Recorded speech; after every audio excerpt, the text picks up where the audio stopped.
मेरे को यीशु में जाना ही नहीं था, मेरे को चिढ़ाती थी एक्चुअली यीशु के नाम से। और कोई मुझे बोलता बाइबल पढ़ो तो मैं बोलती थी नहीं चाहिए, ऐसी थी मैं।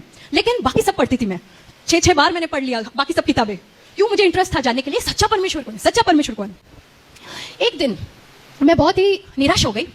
मैं टेरेस पर गई, अपने बिल्डिंग के, वो बंगला था हैदराबाद में, बाजू वाले के बंगले में। हम लोग के पास बंगला भी नहीं था, हम लोग छोटे से घर में रहते थे। तो वो बंगले पे गई और मैंने फूट फूट के रोना शुरू किया। हमारे लाइफ में वैसे भी बहुत प्रॉब्लम्स चल रही थी। फूट फूट के रोना शुरू किया और मैंने बोला तू कौन है, तू मुझे बता, मैं जानना चाहती हूँ तू कौन है। ऐसे आसमान को देख के मैंने बोला तू अदृश्य परमेश्वर, मैं नहीं जानती तू कौन है, पर तू मुझे बता। मैं तेरे को कोई नाम नहीं देती, कोई धर्म नहीं देती हूँ, पर तू मुझे अपने आप को प्रकट कर। फिर मम्मी ने बताया कि उन्होंने प्लानिंग बनाई थी हमें जहर देकर हमको खत्म करना, खुद भी ले लेती थी अगले दिन, ऐसा उनका प्लान था। लेकिन उन्होंने सुना था यीशु के बारे में और अब उन्होंने सुना था एक चर्च के बारे में, तो वो बोली कि चलो चलते।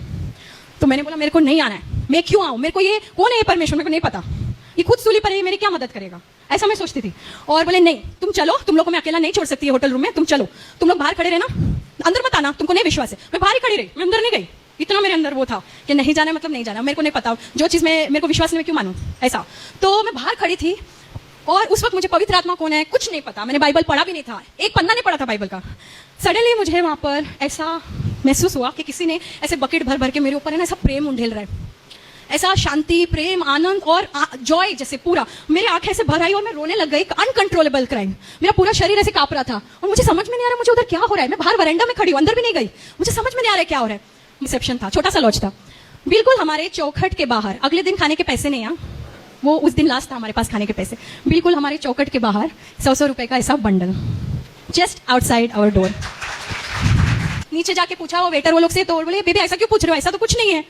तो मैं ऊपर आके मम्मी को बोला ऐसा कुछ नहीं है। फिर हमने वो पैसे गिने, 4 दिन हमारे होटल का उसमें पैसा था, 4 दिन का वो भरने का, और आगे के 3-4 दिन हम 3 टाइम का खाना हम लोग तीनों खा सकते थे, उतना पैसा उस बंडल के अंदर था। मैं बोली कौन है ये भाई, पहली बार गए, मैं तो मानती भी नहीं हूँ, इतनी जगह गए, इतना कुछ किया, जीवन ऐसा ही ऐसा ऐसा ऐसा जा रहा है, ये क्या है। एक तो मुझे उधर कुछ महसूस भी हुआ, तो मेरा माइंड वहीं से चेंज होना शुरू हो गया था कि कुछ तो है, something different about this Jesus Christ.